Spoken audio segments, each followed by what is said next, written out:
Young bytes में आपका स्वागत है। मैं हूं पूजा ठाकुर। जिस तरह से राज्यपाल महोदय द्वारा कल विधानसभा भंग कर दी गई, इसी को लेके हमारे साथ कुछ स्टूडेंट्स जुड़े हैं, उनसे जानते हैं कि आखिर उनका क्या कहना है इस पे। सर, आपका स्वागत है यंग बाइट्स में। बहुत बहुत धन्यवाद। जी सर, आपका क्या कहना है इस पे?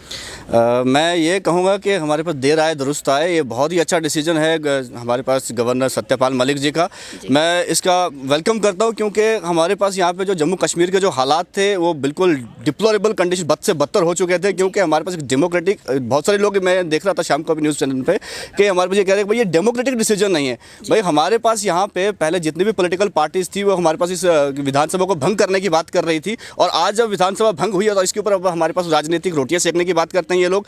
मैं ये कहता हूँ अभी इसके बाद एक जो हमारे पास जो सरकार यहाँ पे बनी हुई थी, पहले ना तो इसका सर था ना इसका पैर था, और जो हमारे पास ये जो लोग अलायंस, जो महागठबंधन की बात कर रहे थे, वो पूरा कश्मीर सेंट्रिक पॉलिटिकल सिस्टम वहाँ पे चल रहा था और जम्मू को कम्प्लीटली डेप्रिवेशन था। और मैं कहता हूँ कि पूरा जम्मू प्रोविंस जो है इसको एक्सेप्ट करता है, और आने वाले समय में एक नया चुनाव हमारे पास यहाँ पे, और फिर से जम्मू जो है बहुमत से आए और जम्मू का जो रिप्रेजेंटेशन है वो भी ड्यू हो इसके अंदर, तब हमारे पास लोकतांत्रिक हम इसको मानेंगे। और इस ये डिसीजन बहुत अच्छा है, it's up to the mark. Sir, जिस तरह से विधानसभा भंग हो गई है, क्या टिप्पणी है आपकी इस पे? मैम, मैं तो यही कहूँगा कि कहीं ना कहीं जो पॉलिटिकल पार्टीज़ हैं, चाहे कोई भी पॉलिटिकल पार्टी हो, वो जम्मू कश्मीर के बारे में सोच नहीं रही, और ना ही हमारे यहाँ के हुक्मरान रहे हैं, जो कोई भी मतलब की पार्टी में यहाँ रहे हैं, तो वो कहीं ना कहीं उनमें पॉलिटिकल विल नहीं है और वो जम्मू कश्मीर में इश्यूज़ रिजॉल्व नहीं कर सकते।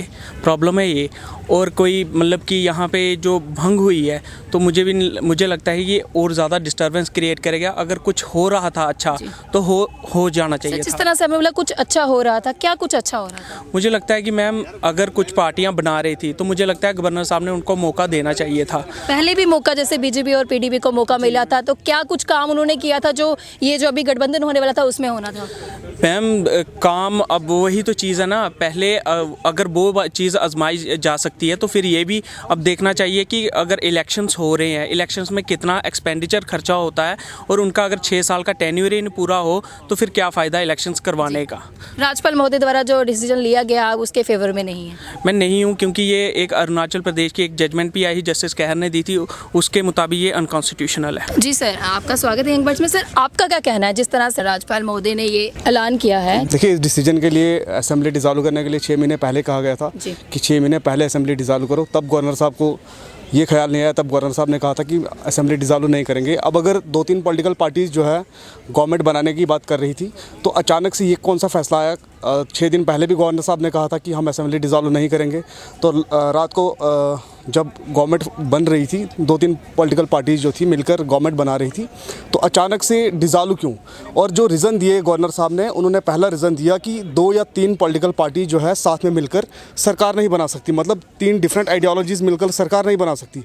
ये गवर्नर साहब का पहला रीज़न था। तो अगर ये बात है तो इससे पहले आपको बीजेपी और पीडीपी को पूछना चाहिए था, जो नॉर्थ और साउथ की पार्टीज़ मिलकर अलायंस किए थे, यहाँ पे सरकार बनाए थे, तो वो भी तो डिफरेंट आइडियोलॉजीज़ थी, उनको भी पूछना चाहिए था कि आप लोग सरकार कैसे बनाए।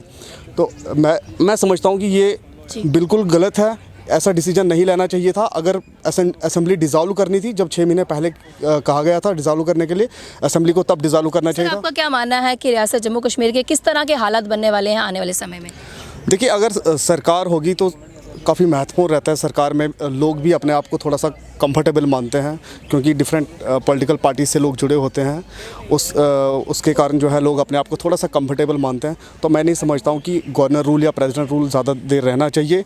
अब जितना जल्दी हो, फ्रेश इलेक्शन हो, सरकार बने, सरकार काम करे। कहीं ना कहीं जब से गवर्नर रूल स्टार्ट हुआ है लोग खुश नज़र आते दिख रहे हैं, आपका क्या कहना है इस पर? क्योंकि सरकारें कोई भी हो, लोग फिर भी उनको कोई ना कोई प्रॉब्लम्स रहती हैं, आपका क्या कहना है इस पर? देखिए, गवर्नर ऐसी बात नहीं है, गवर्नर साहब ने भी काम अच्छे किए हैं। जब वो आए थे अच्छे स्टेप लिए हैं, जैसे जेके बैंक की पीछे आपने बात की, सुना होगा, अच्छे स्टेप लिए थे, लेकिन उनका आउटपुट क्या हुआ वो अभी तक सामने नहीं आया। तो अगर गवर्नर साहब ने एक अच्छे स्टेप लिए, अच्छे काम कर रहे थे, तो उनका कुछ आउटपुट भी आना चाहिए। मैं नहीं कहता हूँ कि गवर्नर रूल में भी, हाँ बिल्कुल अच्छे काम हुए हैं गवर्नर रूल में भी, लेकिन मेरा ये मानना है कि एक डेमोक्रेटिक सेटअप में सरकार का होना बहुत ज़रूरी है। जिस तरह से राज्यपाल महोदय द्वारा विधानसभा भंग कर दी गई, कुछ स्टूडेंट से हमने इसको लेके बातचीत की, कुछ इसके समर्थन में है, कुछ इसके समर्थन में नहीं है। और अगर आपकी भी कोई इस पर टिप्पणी है, कमेंट बॉक्स पे ज़रूर कमेंट कीजिए। वीडियो जर्नलिस्ट अभिषेक के साथ मैं Pooja Thakur, young bites, Jammu university.